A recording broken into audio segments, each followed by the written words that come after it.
பாஜகவிடமிருந்து அழைப்பு வரவில்லை என ராமதாஸ் கூறியுள்ளார். அன்புமணியுடன் முரண்பாடு இல்லை என டாக்டர் ராமதாஸ் கூறியுள்ளார். இதன் மூலம் ஒரு வழியாக பாமகவில் தந்தை மகனிடையே நடந்து வந்த மோதல் முடிவுக்கு வந்ததாக தெரிகிறது. சென்னையில் செய்தியாளர்களை சந்தித்த ராமதாஸ் முடிந்தவை முடிந்தவையாக இருக்கட்டும், இனி அனைத்தும் நல்லதாக நடக்கட்டும் என்றார்.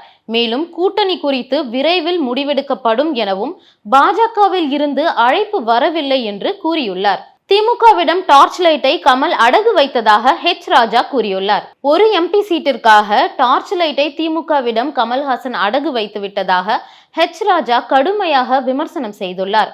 தஞ்சையில் செய்தியாளர்களை சந்தித்த அவர், அமித்ஷாவின் தமிழ்நாட்டு வருகை நிச்சயம் 2026 தேர்தலில் பெரும் தாக்கத்தை ஏற்படுத்தும் என்றார். மேலும் முருகன் மாநாட்டிற்கு அரசு அனுமதி அளிக்கவில்லை என்றால் நீதிமன்றத்தை நாடி மாநாட்டை நடத்தி காட்டுவோம் எனவும் கூறியுள்ளார். கூட்டணி நெருக்கடியால் மாவட்ட செயலாளர்கள் கூட்டத்தை கூட்டும் பிரேமலதா. ஜூன் 11 முதல் 14 வரை தேமுதிக மாவட்ட செயலாளர்கள் கூட்டம் அறிவிக்கப்பட்டுள்ளது. சென்னை கோயம்பேட்டில் உள்ள தலைமை அலுவலகத்தில் பிரேமலதா விஜயகாந்த் தலைமையில் நடைபெறும் இக்கூட்டத்தில் 2026 தேர்தல் கூட்டணி, சார்பணி நிர்வாகிகள், பூத் ஏஜென்ட்கள் தேர்வு உள்ளிட்டவைகள் குறித்து ஆலோசிக்கப்பட உள்ளதாம். என்டிஏ கூட்டணியில் இணைய தேமுதிகவிற்கு பாஜக தூது அனுப்பியதாக தகவல் வெளியானது குறிப்பிடத்தக்கது. அதிமுகவுடன் கூட்டணி, டிடிவி தினகரன் அறிவிப்பு. 2026 தேர்தலில் அதிமுகவுடன் அமமுக கூட்டணி அமைத்திருப்பதாக டிடிவி தினகரன் தெரிவித்துள்ளார். தங்கள் கூட்டணிக்கு அதிமுக தான் தலைமை என்று கூறியுள்ள அவர்,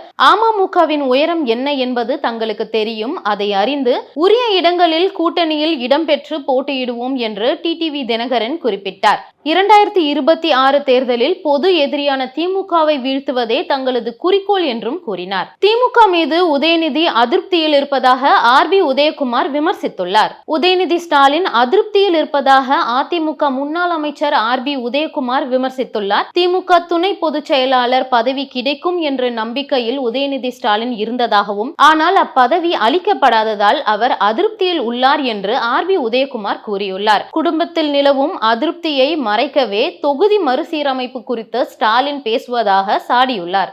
பிசிசிஐக்கு ஏற்பட்ட நெருக்கடி. இந்திய அணியின் சுழல்பந்து வீச்சாளர் அஸ்வின் 2024 டிசம்பரில் டெஸ்ட் கிரிக்கெட்டில் இருந்து ஓய்வு பெற்றார். இதையடுத்து ரோஹித் சர்மா, விராட் கோலி ஆகியோரும் கடந்த மாதம் டெஸ்ட் கிரிக்கெட்டில் இருந்து விடை பெற்றனர். இந்நிலையில் சுழற்பந்து வீச்சாளர் பியூஷ் சாவ்லாவும் நேற்று ஓய்வு பெற்றார். இதேபோல் 4 வீரர்கள் ஓய்வு பெற்றதால் அவர்கள் இடத்தை பிசிசிஐ எப்படி நிரப்பப் போகிறது என கேள்வி எழுந்துள்ளது.